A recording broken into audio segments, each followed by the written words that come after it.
Allan Kardec. Obras póstumas. Os desertores. Se é certo que todas as grandes ideias contam apóstolos fervorosos e dedicados, não menos certo é que, mesmo as melhores dentre elas, têm seus desertores. O Espiritismo não podia escapar aos efeitos da fraqueza humana. Ele também teve os seus, e a esse respeito não serão inúteis algumas observações. Nos primeiros tempos, muitos se equivocaram sobre a natureza e os fins do Espiritismo, e não lhe perceberam o alcance. Antes de tudo mais, excitou a curiosidade. Muitos eram os que não viam nas manifestações espíritas mais do que simples objeto de diversão. Divertiram-se com os espíritos, enquanto estes quiseram diverti-los. Constituíam um passatempo, muitas vezes complementar das reuniões familiares. Esta maneira, porque a princípio a coisa se apresentou, foi uma tática hábil dos espíritos. Sob a forma de divertimento, a ideia penetrou por toda parte e semeou germens, sem espavorir as consciências timoratas. Brincaram com a criança, mas a criança tinha de crescer. Quando aos espíritos facetos sucederam os espíritos sérios, moralizadores, quando o espiritismo se tornou ciência, filosofia, as pessoas superficiais deixaram de achá-lo divertido. Para os que se preocupam sobretudo com a vida material, era um censor importuno e embaraçoso, pelo que não poucos o puseram de lado. Não há que deplorar a existência desses desertores, porquanto as criaturas frívolas não passam de pobres auxiliares, seja no que for. Todavia, essa primeira fase não se pode considerar tempo perdido. Graças àquele disfarce, a ideia se popularizou 100 vezes mais do que se houvera, desde o primeiro momento, revestido severa forma, e daqueles meios levianos e displicentes saíram graves pensadores.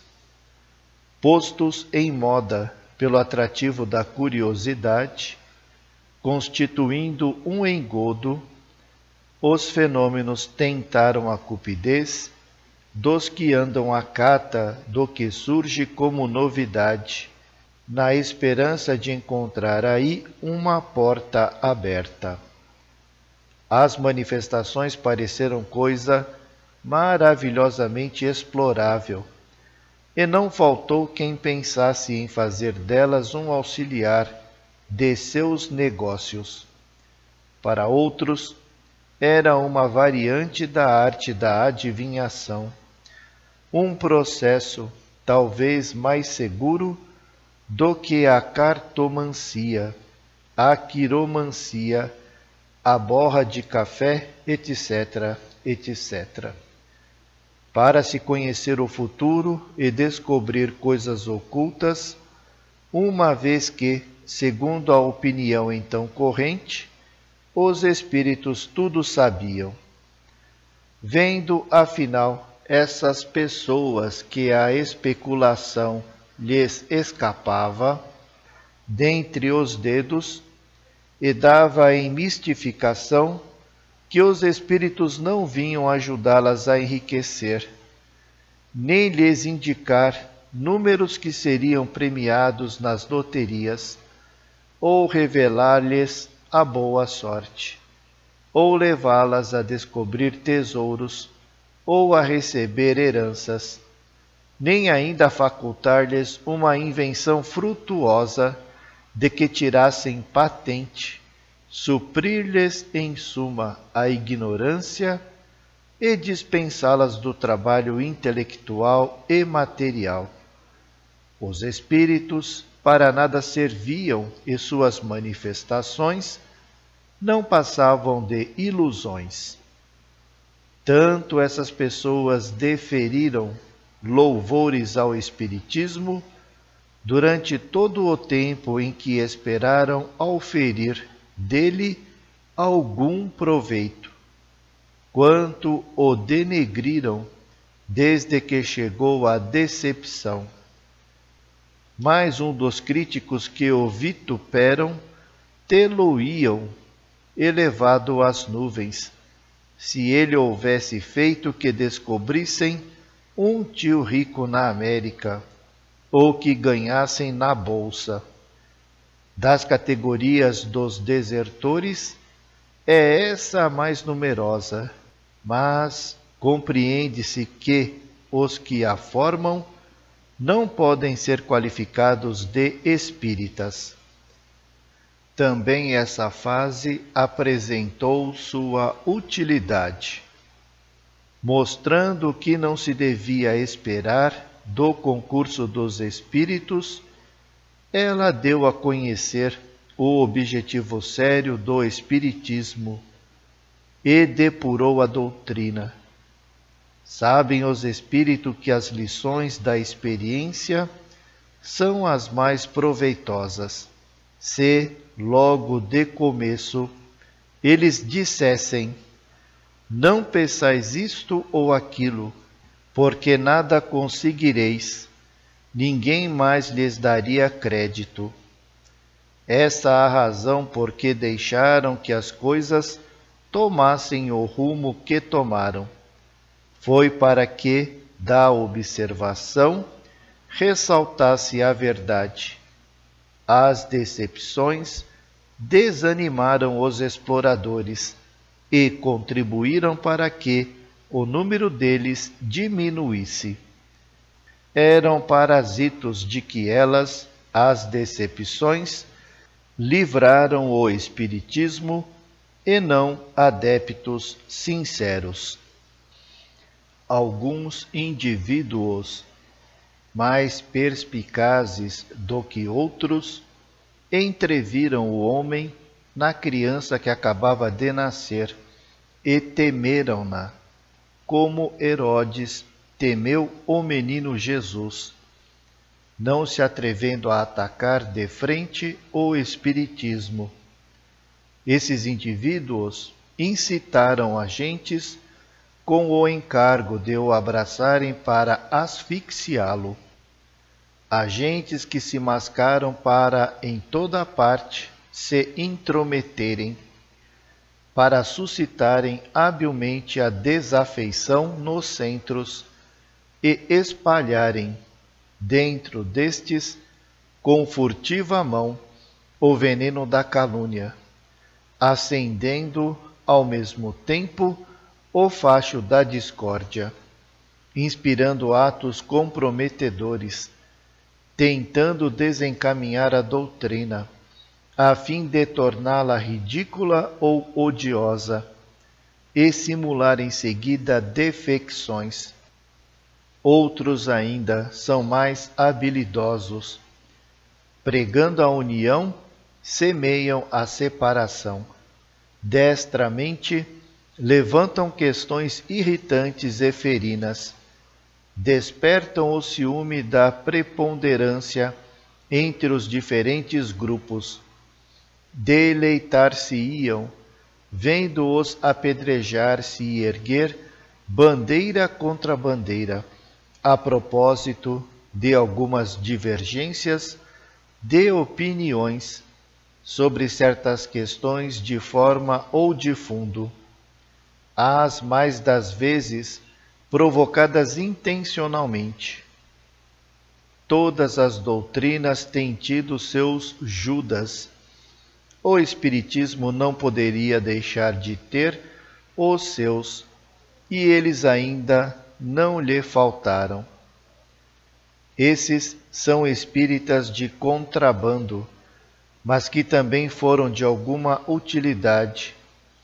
Ensinaram ao verdadeiro espírita a ser prudente, circunspecto e a não se fiar nas aparências. Por princípio, deve-se desconfiar dos entusiasmos demasiado febris. São quase sempre fogo de palha, ou simulacros, ardores ocasionais, que suprem com a abundância de palavras a falta de atos. A verdadeira convicção é calma, refletida, motivada, revela-se como a verdadeira coragem pelos fatos, isto é, pela firmeza, pela perseverança e, sobretudo, pela abnegação. O desinteresse moral e material é a legítima pedra de toque da sinceridade. Tem esta um cunho sui generis, exterioriza-se por matizes muitas vezes mais fáceis de ser compreendidos do que definidos. É sentida por efeito dessa transmissão do pensamento, cuja lei o Espiritismo regulou, sem que a falsidade chegue nunca a simulá-la completamente, visto não lhe ser possível mudar a natureza das correntes fluídicas que projeta de si. Ela, a sinceridade, considera erro dar troco à baixa e servil lisonja, que somente seduz as almas orgulhosas, lisonja por meio da qual, precisamente, a falsidade se trai para com as almas elevadas. Jamais pode o gelo imitar o calor. Se passarmos à categoria dos espíritas, propriamente ditos, ainda aí depararemos com certas fraquezas humanas, das quais a doutrina não triunfa imediatamente. As mais difíceis de vencer-se são o egoísmo e o orgulho, as duas paixões originárias do homem. Entre os adeptos convictos não há deserções, na lídima acepção do termo, visto como aquele que desertasse, por motivo de interesse ou qualquer outro, nunca teria sido sinceramente espírita. Pode, entretanto, haver desfalecimentos. Pode dar-se que a coragem e a perseverança fraqueiem diante de uma decepção, de uma ambição frustrada, de uma preeminência não alcançada, de uma ferida no amor próprio, de uma prova difícil. Há o recuo ante o sacrifício do bem-estar, ante o receio de comprometer os interesses materiais, ante o medo do que dirão, há o ser-se abatido por uma mistificação, tendo como consequência não o afastamento, mas o esfriamento. Há o querer viver para si e não para os outros, o beneficiar-se da crença, mas sob a condição de que isso nada custe. Sem dúvida, podem os que assim procedem ser crentes, mas sem contestação, crentes egoístas, nos quais a fé não ateou o fogo sagrado do devotamento e da abnegação. Às suas almas custa o desprenderem-se da matéria. fazem nominalmente número, porém não há contar com eles. Todos os outros são espíritas que, em verdade, merecem esse qualificativo.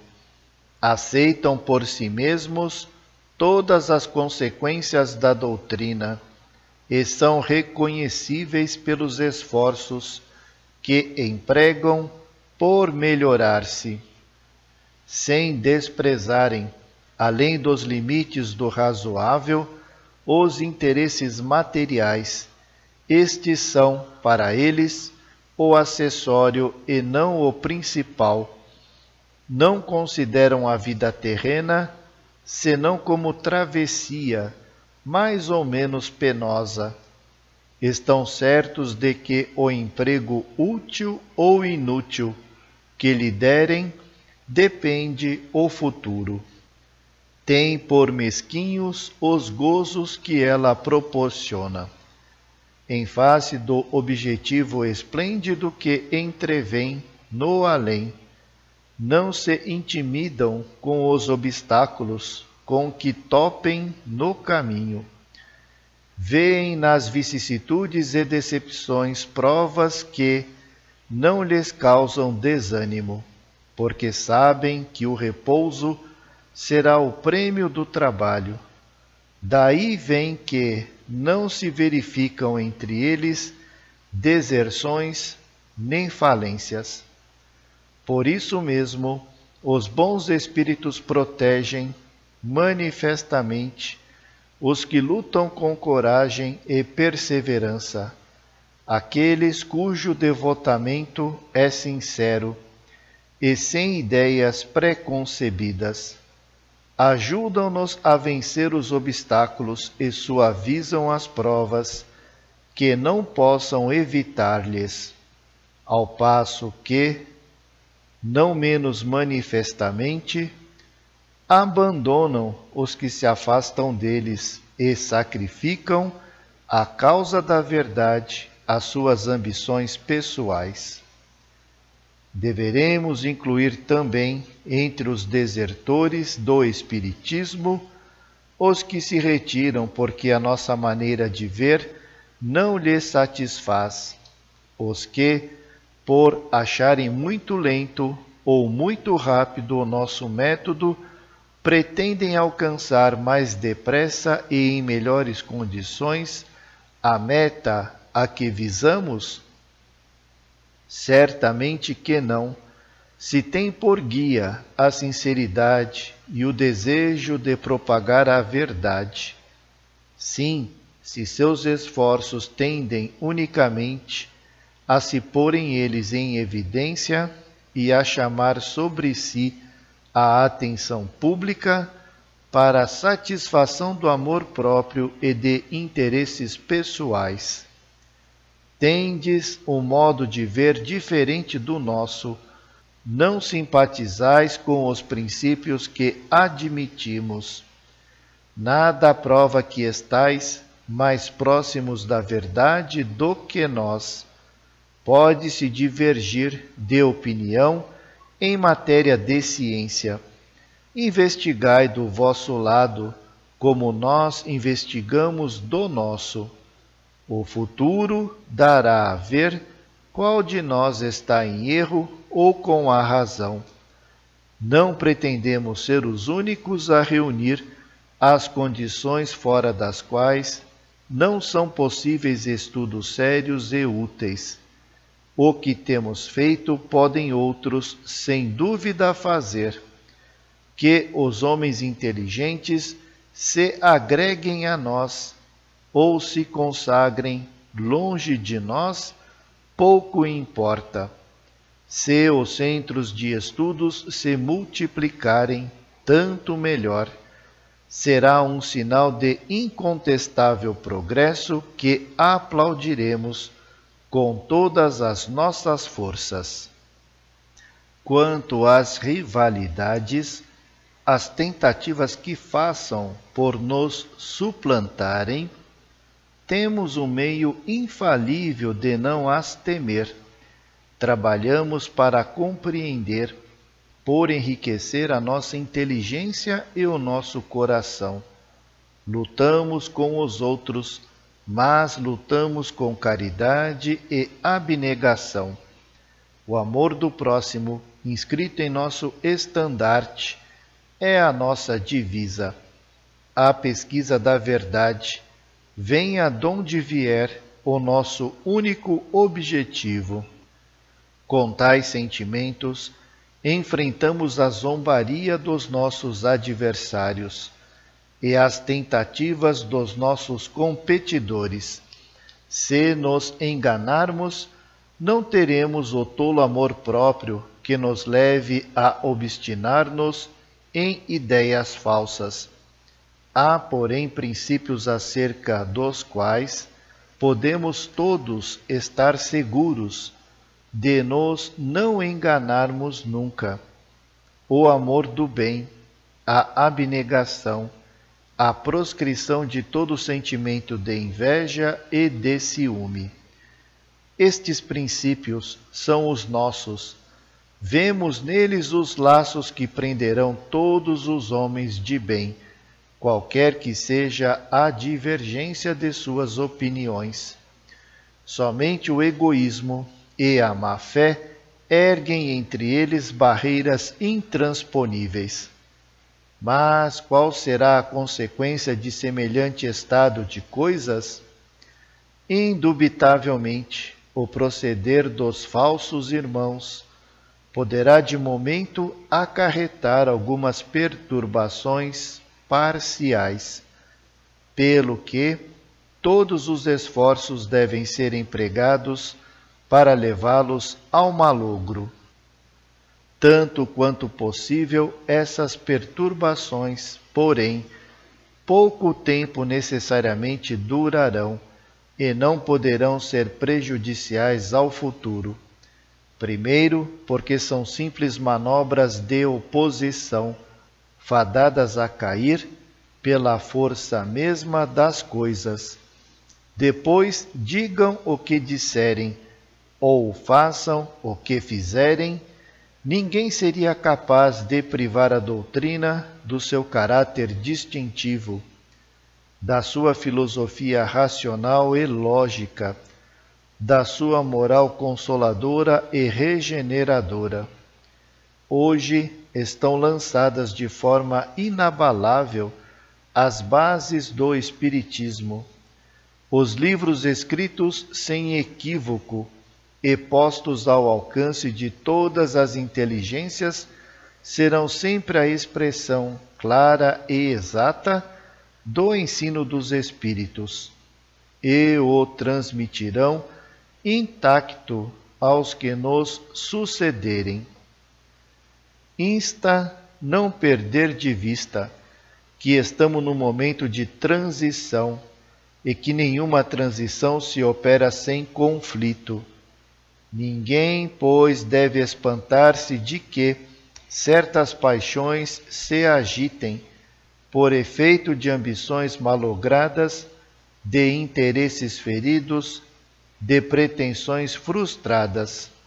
Pouco a pouco, porém, tudo isso se extingue, a febre se abranda, os homens passam e as novas ideias permanecem. Espíritas, se quereis ser invencíveis, sede benévolos e caridosos. O bem é uma couraça contra a qual sempre se quebrarão as manobras da malevolência. Nada, pois, temamos. O futuro nos pertence.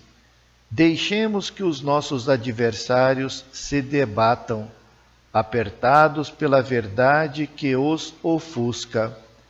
Qualquer oposição é imponente contra a evidência, que inevitavelmente triunfa pela força mesma das coisas.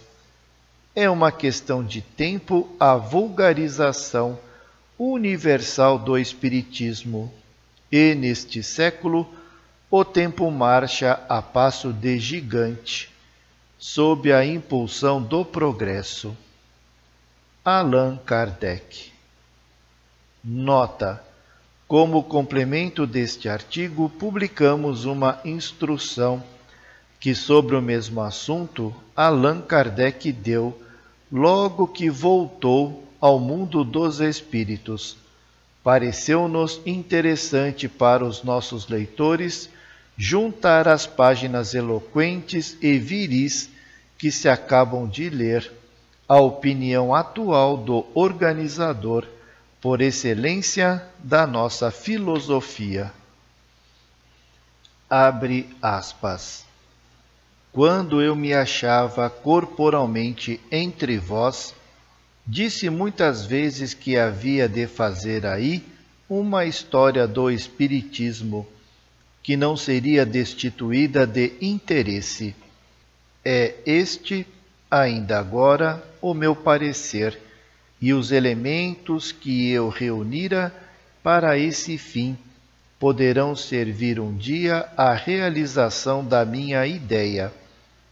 É que eu, com efeito, me encontrava mais bem colocado do que qualquer outro para apreciar o curioso espetáculo que a descoberta e a vulgarização de uma grande verdade provocara. Pressentia outrora, hoje sei, que ordem maravilhosa e que harmonia inconcebível presidem a concentração de todos os documentos destinados a dar nascimento à nova obra. A benevolência, a boa vontade, o devotamento absoluto de uns, a má-fé, a hipocrisia, as maldosas manobras de outros, tudo concorre para garantir a estabilidade do edifício que se eleva. Nas mãos das potestades superiores, que presidem a todos os progressos, as resistências inconscientes ou simuladas, os ataques visando semear o descrédito e o ridículo, se tornam elementos de elaboração. Que não tem feito, que é o que não tem posto em ação para asfixiar no berço a criança.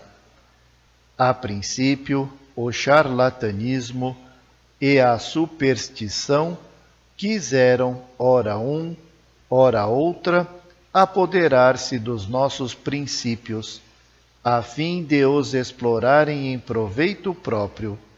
Todos os raios da imprensa se projetaram contra nós, chasquearam das coisas mais respeitáveis, atribuíram aos espíritos do mal os ensinos dos espíritos, mais dignos da admiração e da veneração universais.